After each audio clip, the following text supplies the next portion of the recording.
50 Years in the Church of Rome, Chapter 34. My thoughts are not your thoughts, saith the Lord.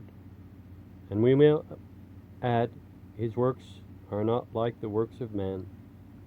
This great truth has never been better exemplified than in the marvelous rapidity with which the great temperance reformation grew in Canada. In spite of the most formidable obstacles, to praise any man for such a work seems to me a kind of blasphemy, when it is so visibly the work of the Lord. I had hardly finished reading the letter of Ireland's apostle of temperance when I fell on my knees and said, Thou knowest, O God, that I am a poor, unprofitable servant. Therefore come down into my heart and soul to direct me in the temperance reform which thou hast put into my mind to establish. Without thee I can do nothing, but with thee I can do all things. This was on Saturday night, March 20th, 1839. The next morning was the first Sabbath of Lent. I said to the people after the sermon, I have told you many times that I sincerely believe it is my mission from God to put an end to the unspeakable miseries and crimes engendered every day here in our whole country by the use of intoxicating drink. Alcohol is the great enemy of your souls and your bodies. It is the most implacable enemy of your wives, your husbands, and your children. It is the most formidable enemy of our dear country and our holy religion. I must destroy that enemy, but I cannot fight alone. I must form an army and raise a banner in your midst, around which all the soldiers of the gospel will rally. Jesus Christ himself will be our general. He will bless and sanctify us. He will lead us to victory. The next 3 days will be consecrated by you and by me in preparing to raise that army. Let all those who wish to fill its rank come and pass 3 days with me in prayer and meditation before our sacred altars. Let even those who do not want to be soldiers of Christ or fight the great and glorious battles which are to be fought come through curiosity to see a most marvelous spectacle. I invite every one of you in the name of our Savior Jesus Christ, whom alcohol nails anew to the cross every day. I invite you in the name of the Holy Virgin Mary and of all the saints and angels of God, who are weeping in heaven for the crimes committed every day by the use of intoxicating drinks. I invite you in the names of your wives, whom I see here in your midst, weeping because they have drunken husbands. I invite you to come in the names of the fathers whose hearts are broken by drunken children. I invite you to come in the name of so many children who are starving, naked, and made desolate by drunken parents. I invite you to come in the name of your immortal souls, which are to be eternally damned if the giant destroyer, alcohol, be not driven from our midst. The next morning at 8 o'clock, my church was crammed by people. From my first address was at 8:30, the second at 10:30, the third at 2 p.m., the fourth at 5. The intervals between the addresses were filled with beautiful hymns selected for the occasion. Many times during my discourse, the sobs and the cries of the people were such that I had to stop speaking to mix my sobs and my tears with those of my people. That first day, 75 men from among the most desperate drunkards enrolled themselves under the banner of temperance. The second day, I gave again 4 more addresses, the effects of which were still more blessed in their result. 200 of my dear parishioners were enrolled in the Grand Army, which was to fight against their implacable enemy. But it would require the hand of an angel to write the history of the third day, at the end of which, in the midst of the tears, sobs, and cries of joy, 300 more of that noble people swore, in the presence of their God, never to touch, taste, or handle the cursed drinks with which Satan inundates the earth with desolation, and fills hell with the eternal cries of the despair.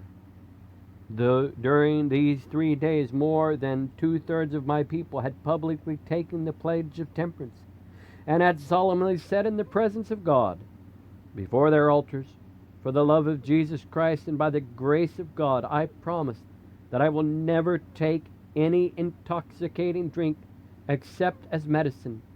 I also pledge myself to do all in my power, by my words and example, to persuade others to make the same sacrifice. The majority of my people, among whom we counted the most degraded drunkards, were changed and reformed, not by me, surely, but by the visible, direct work of the great and merciful God, who alone can change the heart of man. As a great number of people from the surrounding parishes, and even from Quebec, had come to hear me the third day through curiosity, the news of that marvelous work spread very quickly throughout the whole country. The press, both French and English, were unanimous in their praises and felicitations. But when the Protestants of Quebec were blessing God for that reform, the French Canadians, at the example of their priest, denounced me as a fool and heretic. Second day of our revival, I had sent messages to the 4 of the neighboring curates, respectfully requesting them to come and see what the Lord was doing and help me bless him. But they refused. They answered my note with their contemptuous silence. One only, the Reverend Mr. Roy, curate of Charlesborough, deigned to write me a few words which I copied here. Reverend Mr. Chinque, curate of Beauport. My dear confretere, please forgive me if I cannot forget the respect I owe myself enough to go and see your fooleries. Truly yours, Pierre Roy, Charlesbourg, March 5th, 1839. The indignation of the bishop knew no bounds. After a few days, he ordered me to go to his palace and give an account of what he called my strange conduct. When alone with me, he said, "Is it possible, Mr. Chinque, that you have so soon forgotten my prohibition not to establish that ridiculous temperance society in your parish? Have you compromised yourself alone by that Protestant comedy? For it is nothing but that I would remain silent in my pity for you. But you have compromised our holy religion by introducing a society whose origin is clearly heretical. Last evening, the venerable Grand Vicar de Mars told me that you would sooner or later become a Protestant, and that this was your first step. Do you not see that the Protestants only praise you? Do you not blush by the praise of heretics? Without suspecting it, you are entering a road which leads to your ruin. You have publicly covered yourself with such ridicule that I fear your usefulness is at an end, not only in Beauport, but in all of my diocese. I do not conceal it from you My first thought when an eyewitness told me yesterday of what you had done was to interdict you. I have been prevented from taking that step only by the hope that you will undo what you have done. I hope that you will dissolve that anti-Catholic association promised to put an end to these novelties, which have too strong a smell of heresy to be tolerated by your bishop.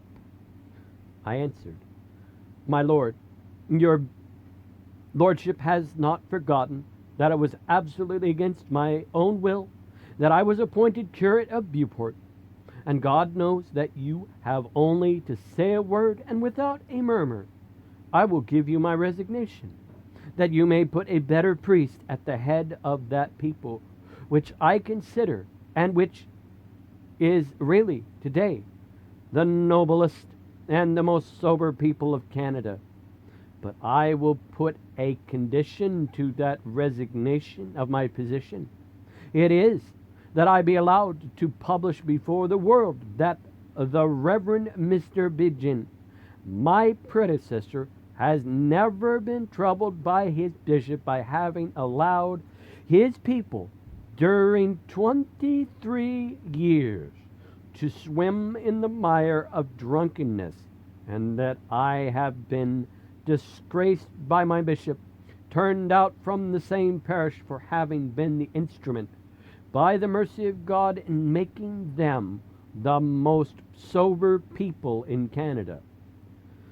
The poor bishop felt at once that he could not stand on the ground he had taken with me. He was a few moments without knowing what to say. He saw also that his threats had no influence over me, and that I was not ready to undo what I had done. After a painful silence of a minute or two, he said, Do you not see that the solemn promises you have extorted from those poor drunkards are rash and unwise? They will break them at the first opportunity. Their future state of degradation after such an excitement will be worse than the first. I answered, I would partake of your fears if that change were my work, but as it is the Lord's, we have nothing to fear. The works of men are weak and of short duration, but the works of God are solid and permanent. About the prophecy of the venerable Mr. Demars, that I have taken my first step toward Protestantism by turning a drunkard into a sober people, I have only to say that if that prophecy be true, it would show that Protestantism is more apt than our holy religion to work for the glory of God and the good of the people. I hope that your lordship is not ready to accept that conclusion, and that you will not then trouble yourself with the premises. The venerable Grand Vicar, with many other priests, would do better to come and see what the Lord is doing in Beauport than to slander me and turn false prophets against its curate and people. My only answer to the remarks of your lordship, that the Protestants alone praise me, when the Roman Catholic priest and people condemn me, proves only one thing, viz., that Protestants on this question understand the Word of God and have more respect for it than we Roman Catholics. It would prove also that they understand the interest of humanity better than we do, and that they have more generosity than we have to sacrifice their selfish propensities to the good of all. I take the liberty of saying to your lordship that in this, as in many other things, it is high time we should open our eyes to our false position. Instead of remaining at the lowest step of the ladder of one of the most Christian virtues, temperance, we must raise ourselves to the top, where Protestants are reaping so many precious fruits. Besides, would your lordship be kind enough to tell me why I am denounced and abused by my fellow priest and my bishop for forming a temperance in society in my parish, when Father Matthew, who wrote me lately, encouraged and directed me in that work? Is publicity praised by his bishops and blessed by the Pope for covering Ireland with temperance societies?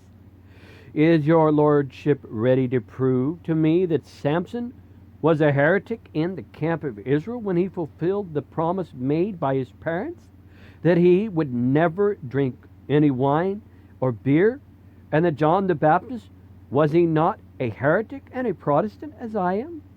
When to obey the voice of God, he did what I do today with my dear people of Beauport.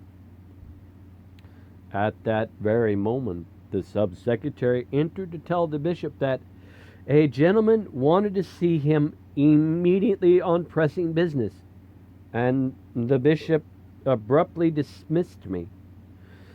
To my great comfort, and my impression was that he was glad to get rid of me as I was to get rid of him.